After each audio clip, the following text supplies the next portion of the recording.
Hello अस्सलाम वालेकुम, नमस्ते, सत श्री अकाल। कैसे हैं आप सब? उम्मीद करता हूँ ठीक ठाक होंगे। Welcome back to my YouTube channel जिसका नाम है ऑनेस्ट रिएक्शन और मेरा नाम है शरोज इरफान।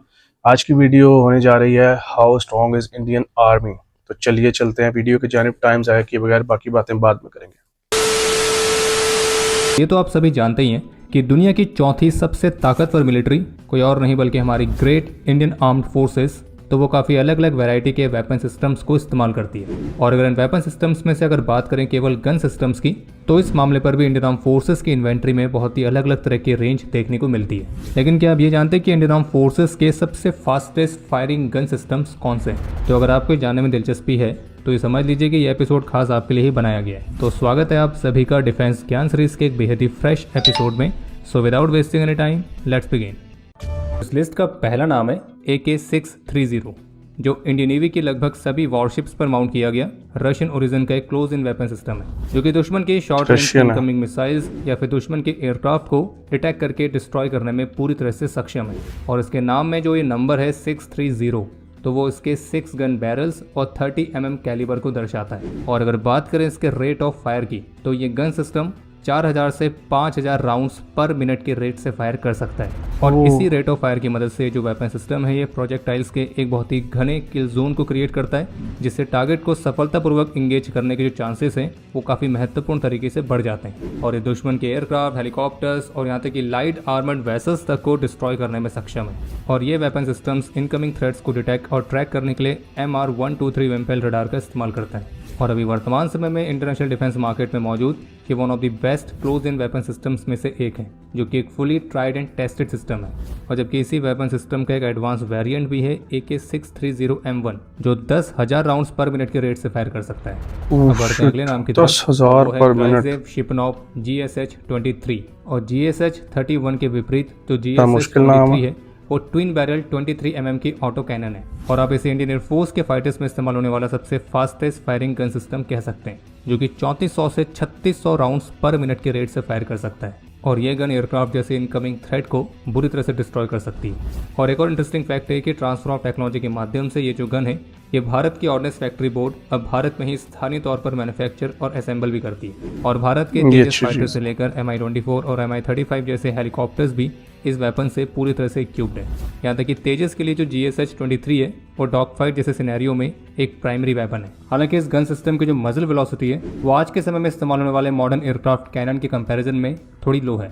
इसके बाद बढ़ते हैं अगले नाम की तरफ, जो कि है GI-8030 M791, जो कि एक सिंगल बैरल रिवॉल्वर कैनन है। और ये वर्तमान समय में इंडियन एयरफोर्स के रफाल फाइटर्स की प्राइमरी क्लोज रेंज गन भी है। और इसमें 30x150 mm भी एम्यूनेशन का इस्तेमाल होता है। ये जो गन है ये 1500 से 2500 राउंड्स पर मिनट के रेट से फायर कर सकती है। और जबकि इसमें अलग अलग एंटी एयरक्राफ्ट मोड भी देखने को मिलते हैं। और इस गन सिस्टम को पहले मुख्य रूप से हेलीकॉप्टर्स में इस्तेमाल करने के लिए बनाया गया था। इसके बाद इस लिस्ट का अगला नाम है ग्राइजेव शिपनॉव GSH-31, जो कि एक 30 mm कैनन है। और इसे पहले सोवियत के लिए और फिर बाद में रशियन मिलिट्री एयरक्राफ्ट के लिए बनाया गया था। और वर्तमान समय में इसे रशियन कंपनी जिसका नाम है JSC Izhmash मैन्युफैक्चर करती है। और इंडियन आर्म फोर्सेस में इस वेपन सिस्टम का इस्तेमाल खास तौर पर एयरफोर्स के सुखोई Su-30 MKI, MiG-29 और नेवी के MiG-29K फाइटर्स में किया जाता है। और जो भारत का अपकमिंग तेजस Mark II फाइटर होगा तो उसमें भी ये वेपन सिस्टम इंटीग्रेट किया जाएगा। अगर बात करें इस वेपन सिस्टम की रेट ऑफ फायर की, तो ये 1500 से 1800 राउंड्स पर मिनट के रेट से फायर कर सकता है। इसकी जो इफेक्टिव फायरिंग रेंज है वो 1800 मीटर्स तक है। और ये एयर और ग्राउंड टारगेट्स को सफलतापूर्वक इंगेज करने में सक्षम है। और जबकि इसमें और भी कई अलग अलग तरह के प्रोजेक्टाइल्स को इस्तेमाल किया जा सकता है। और चलिए बढ़ते हैं अब लिस्ट के उन नामों की तरफ जिसका हमें लगता है कि आप में से कईयों को बहुत देर से इंतजार होगा। और अब वो अगला नाम है माइक्रो उजी, जो कि एक मशीन पिस्टल है। और इसे भारत में खास तौर पर इंडियन आर्मी की स्पेशल फोर्सेस इस्तेमाल करती है। ये गन दिखती तो बहुत छोटी सी है, लेकिन जिस तरह का इसके बाद रेट ऑफ फायर है तो आप कह सकते हैं कि छोटे पैकेट में बड़े धमाके की तरह है, क्योंकि माइक्रो उजी 1200 से 1500 राउंड्स पर मिनट के रेट से फायर कर सकती है। और ये SMG के सबसे डेडलीस्ट वेरिएंट्स में से एक है, जो कि para special forces limited grip कितनी मजेदार है उसकी। और क्लोज रेंज में फायर करने पर ये जो गन है ये दुश्मन की बॉडी में इतने छेद कर सकती है कि वो कंफ्यूज हो जाए। मगर तो खैर आगे क्या ही बोला आपको पता ही है। हालांकि माइक्रो उजी की तरह ही भारत में भी अब स्वदेशी तौर पर सब मशीन गन बनाई गई है जिसका नाम है ASMI। लेकिन ASMI का जो रेट ऑफ फायर है वो माइक्रो उजी से काफ़ी कम है। तो जी, कैसी लगी आपको आज की वीडियो? मुझे तो पर्सनली बहुत अच्छी लगी, क्योंकि इसमें बड़ा कुछ जानने को मिला कि हमारा जो पड़ोसी मुल्क है वो कितना पावरफुल है। तो ऑब्वियसली हम भी उसके साथ साथ ही तरक्की कर रहे हैं इस डिफेंस सिस्टम में, क्योंकि पाकिस्तान में सबसे ज़्यादा बजट डिफेंस पे लगाया जाता है। इंडिया में ऐसा नहीं है। इंडिया अच्छी बात है नहीं है, उसमें एजुकेशन में भी लगाया जाता है और इंफ्रास्ट्रक्चर में लगाया जाता है, जबकि पाकिस्तान में अनफॉर्चुनेटली ऐसा नहीं है। डिफेंस पे बहुत ज़्यादा बजट लगाया जाता है। खैर, बात करें इंडियन डिफेंस सिस्टम की तो वो बहुत पावरफुल है, इसमें हमें देखने को मिला है। पहले भी मुझे आइडिया था। तो यही है, हर मुल्क अपने अपने हिसाब से अपना डिफेंस सिस्टम का बजट बढ़ाता रहता है, पर ये होना चाहिए या नहीं होना चाहिए ये आपने मुझे बताना है कि लड़ाई में क्या रखा हुआ है। तरक्कियां करो, ग्रोथ करो, लड़ाइयों में क्या रखा हुआ है। हमें कितने साल हो गए, 76 सालों से इंडिया पाकिस्तान लड़ता आ रहा है।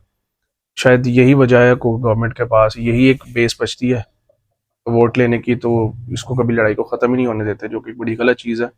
एनीवेज, हमारे हाथ में तो नहीं है कुछ, हम जस्ट कमेंट कर सकते हैं। तो आपने बताना कैसी लगी आज की आपको वीडियो। मिलते हैं नेक्स्ट किसी वीडियो में, इजाज़त दें मुझे।